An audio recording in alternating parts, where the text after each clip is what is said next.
बांदा की शहजादी को Abu Dhabi की कोर्ट ने फांसी की सजा सुनाई है। 21 सितंबर को उसे फांसी पर लटका दिया जाएगा। शहजादी के दुखी माता पिता ने इंडिया न्यूज के कैमरे पर हाथ जोड़कर अपील की है कि मोदी जी, योगी जी, मेरी बेटी को बचा लीजिए। उनके माता पिता की उम्मीदें इसलिए भी बढ़ गई हैं क्योंकि जिस अबू धाबी के जेल में शहजादी को फांसी पर लटकाया जाना है, उसके क्राउन प्रिंस शेख खालिद बिन मोहम्मद बिन जायद अल नाहयान भारत की आधिकारिक यात्रा पर है। क्राउन प्रिंस और पीएम नरेंद्र मोदी के बीच हैदराबाद हाउस में बैठकें हो रही हैं। इधर सीएम योगी तक शहजादी को बचाने की फरियाद भी पहुंच गई है। योगी सरकार ने वेबसाइट पर फोन नंबर जारी कर सुझाव मांगे हैं। ऐसे में शहजादी के बचने की आखिरी आस जग गई है। दरअसल शहजादी को उजैर से फेसबुक के जरिए प्रेम हुआ और वो उसके चक्कर में दुबई पहुंच गई। शहजादी को 3 महीने 20 दिन के मासूम बच्चे की हत्या के जुर्म में फंसा दिया गया और वहां की अदालत में उसे फांसी की सजा सुना दी गई। शहजादी की फांसी 21 सितंबर को मुकर्रर की गई है। इसके बाद से उसे बचाने के लिए उनके माता पिता लगातार प्रयत्न कर रहे हैं, लेकिन मुसीबत बढ़ती जा रही है। अब पीएम मोदी और सीएम योगी से उम्मीदें बची हैं।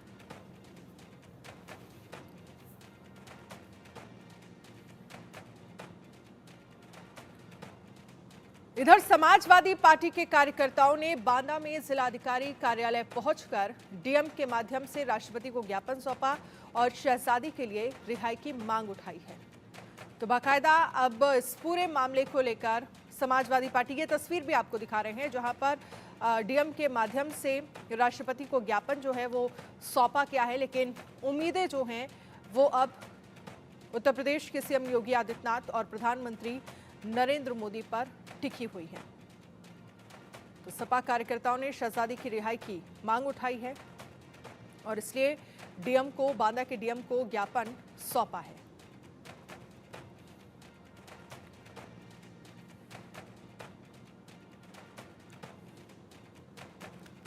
तो इस पूरे मामले को लेकर परिवार वालों की तरफ से ये कहा जा रहा है 21 सितंबर को शहजादी को कभी भी मौत की सजा दी जा सकती है। बेटी हिंदुस्तान से करीब 2500 किलोमीटर दूर दुबई के जेल में बंद है और यहां बुजुर्ग मां बाप का कलेजा तकलीफ से फटा जा रहा है। दुबई की सरकार उसे मौत की सजा सुना चुकी है।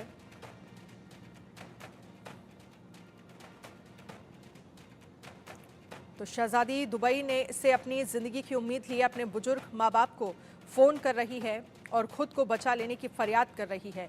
इधर यूपी के गांव में रहने वाले शहजादी के बेबस माँ बाप फूट फूट कर रो रहे हैं और कभी सीएम योगी तो कभी पीएम से अपनी लाडली की जिंदगी बचाने के लिए गुहार लगा रहे हैं। उन्होंने सरकार से बेटी को वापस देश लाने की गुहार लगाई है। 8 साल की उम्र में खाना बनाते वक्त शहजादी का चेहरा पूरी तरह से झुलस गया था। वो रोटी बैंक में काम करती थी और इसी बीच फेसबुक के जरिए उसका संपर्क आगरा के रहने वाले उजैर से हुआ। शहजादी उसके प्रेम जाल में फंस गई और इसके बाद उसने शहजादी को आगरा बुला लिया। मेरी बेटी के साथ में यहाँ 8 साल की थी जब वो जल गई थी। उसके बाद में वो शादी लायक तो थी नहीं कि शादी हम कर सके, तो एनजीओ में जुड़ गई। एनजीओ के जरिए से आगरा वाले उजैर नाम उसका, उससे संपर्क हुआ उसका। क्या जुनैब आगरा का रहने वाला? उजैर आगरा का रहने वाला। उजैर आगरा का रहने वाला है। फिर आगे क्या हुआ? वहाँ पहुँच गई, फिर वो 1 साल तो अच्छे से रही। उसके बाद में जहाँ भेजा था इनकी फुप्पी पप्पा है, उनके बच्चा हुआ, तो वो 4 महीना 20 दिन में उनने 6 महीने वाला इंजेक्शन लगवा दिया। जो बच्चों के लगते हैं वो इंजेक्शन लगवा दी। 4 महीना 20 दिन का था बच्चा, वो इंजेक्शन लगवा के आए, बच्चा खत्म हो गया। जब बच्ची ने बताया कि हमारे साथ में ऐसा किया, जबरदस्ती कहलवा है, तो हमने कह दिया कि हाँ। देखिए, ये मामला संज्ञान में आया था कि जब दुबई में ये फांसी की सज़ा सुनाई गई थी तो इनके द्वारा प्रार्थना पत्र दिया गया था। उसमें मुकदमा पंजीकृत है और बुटिया मटौन थाने के अंदर, और जो ये सज़ा सुनाई गई थी उससे पूर्व की है। उसमें जो इनका आरोप था कि उसमें जो लड़का है आगरा का रहने वाला, उसने उसको दुबई अपनी बहन के पास एज मेड भेजा था, हेल्प के लिए भेजा था। जहाँ पे उनके ऊपर आरोप लगा दुबई पुलिस ने, जिसमें इन्वेस्टिगेशन करी और उसमें कोर्ट द्वारा, दुबई की कोर्ट द्वारा ही उनको सज़ा सुनाई गई थी। तो ये मैटर जो वहाँ का अपराध हुआ है वो दुबई से संबंधित है। यहाँ पे जो भेजने से लेकर संबंधित वो है, उसके अंदर तत्काल मुकदमा था और ये उससे पूर्व की घटना है। अगर आप इसको चेक करेंगे, जो उसकी हत्या हुई थी बच्चे की, वहाँ वो उसकी दिनांक और यहाँ पे जो अब इन्होंने दिया तो वो उससे पूर्व का है। तो इसमें इन्वेस्टिगेशन चल रही है।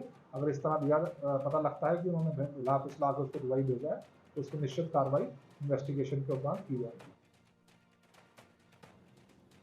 निकिता सरीन हमारी संवाददाता इस पर ज्यादा जानकारी के लिए हमारे साथ जुड़ गई हैं। साथ ही शबीर शहजादी के पिता हैं, हमारे साथ जुड़ गए हैं बातचीत के लिए। शबीर जी, बहुत बहुत स्वागत है आपका इंडिया न्यूज़ पर। सबसे पहला सवाल मैं आपसे यही समझना चाहूंगी, आखिरी बार आपकी बेटी शहजादी से आपकी क्या बात हुई थी, कब बात हुई थी?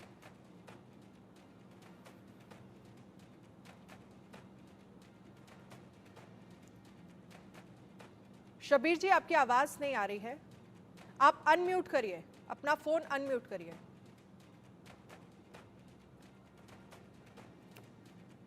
चलिए एक बार फिर से कनेक्ट करने की आपके पास कोशिश करेंगे, क्योंकि आपकी आवाज़ ठीक से हम तक नहीं पहुंच पा रही है। निकिता हमारे साथ बनी हुई है। निकिता, हमने देखा समाजवादी पार्टी के कार्यकर्ता जो हैं वो पहुंचे और उनकी तरफ से ज्ञापन सौंपा गया है बांदा डीएम को, राष्ट्रपति के लिए। क्या लग रहा है, क्या उम्मीदें लग रही हैं, क्योंकि लगातार सभी की निगाहें अब सीएम योगी आदित्यनाथ और प्रधानमंत्री नरेंद्र मोदी पर टिकी हुई हैं, और सरकार की तरफ से अभी तक क्या कोई एक्शन लिया गया है? बिल्कुल, जिस तरीके से देखिए संयुक्त अरब अमीरात की जिस तरीके से अबू धाबी जेल में जो बंद बेटी शहजादी है उसको बचाने की शासन स्तर पर जो पहल है वो शुरू कर दी गई है, वहीं मुख्यमंत्री कार्यालय ने जो जिला प्रशासन से जुड़े मामले की जो रिपोर्ट है वो भी मांगी है। डीएम ने रिपोर्ट शासन और मंडलायुक्त को भेज दी है, और जिस तरीके से जो पूरे गांव का मामला है, वहां की बेटी शहजादी को से मृत्युदंड की सजा सुना दी है, उसे 21 सितंबर को ये सजा भी दी जानी है। शहजादी की जान बचाने के लिए राजनीतिक पार्टी की, अगर राजनीतिक दल की बात करूं, साथ ही समाज सेवी और साथ ही साथ अधिवक्ता सभी सड़क पर आ गए हैं और राष्ट्रपति और खासतौर पर प्रधानमंत्री को ज्ञापन भेजकर शहजादी के जीवन को बचाने की यहां लगातार मांग हो रही है। मुख्यमंत्री कार्यालय ने मामले का संज्ञान लेते हुए मंडलायुक्त और साथ ही साथ डीएम से पूरे प्रकरण की जो आख्या है वो भी मांगी है। साथ ही डीएम नागेंद्र प्रताप ने ये बताया है कि मामले की जो रिपोर्ट है वो शासन के साथ मंडलायुक्त को भेज दी गई है, और मामला अब विदेश मंत्रालय से जुड़ा होने के कारण अब इस पर कोई भी कार्रवाई शासन स्तर पर जो शासन स्तर से ही की जाएगी, जिसको लेकर के जिला प्रशासन रिपोर्ट में शहजादी के बांदा में आगरा और वहां से विदेश जाने तक का जो हवाला है वो दिया गया है। तो फिलहाल इसको लेकर के जिस तरीके से अब लोग सड़कों पर आ गए हैं, प्रदर्शन हो रहा है, सभी उसकी जान की गुहार लगा रहे हैं कि किस तरीके से बच जाए, और साथ ही साथ शहजादी की जान बचाने के लिए अगर मैं बात करूं, बुंदेलखंड इंसाफ सेना ने दिल्ली के जंतर मंतर पर धरना भी दिया है। प्रधानमंत्री ने संयुक्त अरब अमीरात सरकार से बात कर जो शहजादी की रिहाई कराए जाने की मांग की है। पीएमओ कार्यालय की बात करूं तो वहां जंतर मंतर प्रभारी जो जितेंद्र कुमार हैं, उनको दिए ज्ञापन में ये भी कहा गया है कि जिस तरीके से जो गांव है वहां की जो शहजादी समाज सेवी थी, एक सोशल वर्कर थी, जिसने आगरा को जिस तरीके से फेसबुक के जरिए दोस्ती कर आगरा लेकर जाया गया था, और वहां से उसे ट्रस्ट वीजा के जरिए संयुक्त अरब अमीरात भेज दिया गया था। वहां से उस बच्चे की हत्या के जुर्म में जिस तरीके से मृत्युदंड की सजा दी गई है, और आपको ये भी बता दूं कि उससे 21 सितंबर को ये सजा भी दी जानी है, जिसे बचाने के लिए बुंदेलखंड के लोग सड़कों पर आ गए हैं। इंसाफ सेना के अध्यक्ष की अगर मैं बात करूं, सभी लोग मांग कर रहे हैं कि अब कैसे ये जो सजा है वो रोक दी जाए और उसकी जो जान है उसको बचा लिया जाए। लेकिन निकिता, आप समझा ये जा सकता है, क्योंकि प्रशासन स्तर पर रिपोर्ट जो है वो सौंपी जा चुकी है, मंडलायुक्त को रिपोर्ट दी जा चुकी है, और अब नजरें क्या विदेश मंत्रालय पर सभी की टिकी है कि वहां से आखिरकार क्या एक्शन जो है वो आने वाले वक्त में लिया जाता है। शबीर साहब हमारे साथ जुड़े हुए हैं, शहजादी के पिता हैं। शबीर जी, मैं आपसे समझना चाहूंगी, कब से आपकी बेटी दुबई में है, आखिरी बार कब बात हुई थी, क्या बात हुई थी? ये मेरी लड़की रोटी बैंक बांगा में काम करती थी और गरीबों की मदद करती थी मैडम, और उसी टाइम लॉकडाउन जब लगा तो उदय नाम का लड़का फेसबुक के जरिए से मेरी बेटी से दोस्ती की और मेरी लड़की बचपन में जल गई थी। तो उसने वो किया कि मेरे अबू धाबी में दुबई में मेरे बुआ फूफा रहते हैं, वहाँ चली जाओ और वहीं 3 घंटा अपना काम करना, बाकी अपना बाहर घूम के अपना जो भी तुम्हें करना हो तो अपना वहाँ तुम हमारे बुआ फूफा इलाज करवा देंगे। तो उनके बहकावे में आ गई। यहाँ कुछ पैसा भी लिया मेरी लड़की से 1.5 लाख रुपया, सोने की जंजीर थी, एटीएम 2 एटीएम, एक एसबीआई बैंक का, एक बैंक ऑफ बड़ौदा का, और विकलांग सर्टिफिकेट वो बनवाई थी, तो उनको हर महीने पेंशन भी आया करती थी। तो मेरी एक तो सबसे पहले मेरी लड़की 1.5 साल से जेल में बंद है, वो यहाँ उजैर नाम का लड़का आगरा वाला वो बैंक से पैसे निकाल रहा है एटीएम के जरिए से। जब वो केवीसी जो क्या कहते हैं वो जो बैंक मांगती है उसके जरिए से नहीं जब पहुंची तो वो खाता बंद हो चुका। मेरी लड़की वहाँ गई, एक नाजिया नाम है, उसके पेट में बच्चा था, जब वहाँ वो पहुंची है तो बच्चा पैदा हुआ वहीं पे मेरी लड़की के जाने के बाद। जब बच्चा 4 महीने 21 दिन का होता है मैडम, तो वहाँ पे वो सुई इंजेक्शन जो लगते हैं 6 महीने में, वो 1 महीना पहले लगवा दिया, 1.25 महीना 1 महीने पहले वो बच्चे इंजेक्शन। जब बच्चा इंजेक्शन लगते हैं वो रोते हुए ही बच्चा लाती है अपने अस्पताल से वो उसकी माँ, और मेरी लड़की को दे के चली जाती है, जो कि मौके में उसकी सास भी मौजूद थी, अंजुम खाना बेगम नाम है उसका, और फैज की माँ है वो, और नाजिया की सास है। उन्होंने मेरी लड़की ने 1 घंटे के बाद फोन किया कि आपकी वो लड़के का उमर नाम था, बच्चा रो रहा है, तो कहा इंजेक्शन में दर्द होगा, दूध पिला दो। जब दोनों ने मिलकर दूध पिलाया तो उसके बाद बच्चा सो गया, लिटा दिया। जब यहाँ का वहाँ का 1-1.5 घंटे का फर्क है, 1.5 घंटे का फर्क है टाइम का। जब उसकी माँ आती है, मेरी ही लड़की कहती है कि आपकी बहुत देर से उम्र सोता है, इतनी देर सोता नहीं है, देखो तो उसको। फिर वो कहीं जात के देखती है तो उसका बदन बच्चे का नीला पड़ चुका था।